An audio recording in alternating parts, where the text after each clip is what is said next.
දේවදූතාංක 1.1.1 මොනවද මේ දේවදූත අංක කියන්නේ? දේවදූත අංක කියන්නේ අපිට විශ්වයෙන් පණිවිඩ ලැබෙන එක් ක්‍රමයකට. ඔබත් දේවදූත අංක 1.1.1 දුටුවා නම් අපි දැන් බලමු මෙම දේවදූත අංකයෙන් ඔබට ලැබෙන පණිවිඩ මොනවද කියලා. ඔබට ඔබේ ඉලක්ක වෙත යන්න නව අවස්ථා උදා වෙන බව මෙම පණිවිඩයෙන් ඔබට පවසනවා. ඔබේ හිතේ තිබෙන බලාපොරොත්තු ඉෂ්ට සිද්ධ කරගන්න කාලය තිබෙන බවත් ඔබ ඔබේ ඉලක්ක ජය ගැනීමට උත්සාහ කරන බවත් මෙම දේවදූත අංකයෙන් ඔබට පවසනවා. හැබැයි ඔබ මේක හොඳට මතක තියාගන්න ඕනි.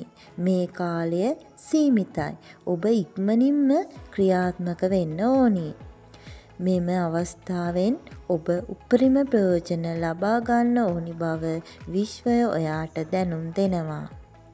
ඔබ නිතරම ධනාත්මක වන්න. මෙයින් ඔබට වාසි සැලසෙන බවත් මෙම දේවදූත අංකයෙන් ඔබට මතක් කර දෙනවා.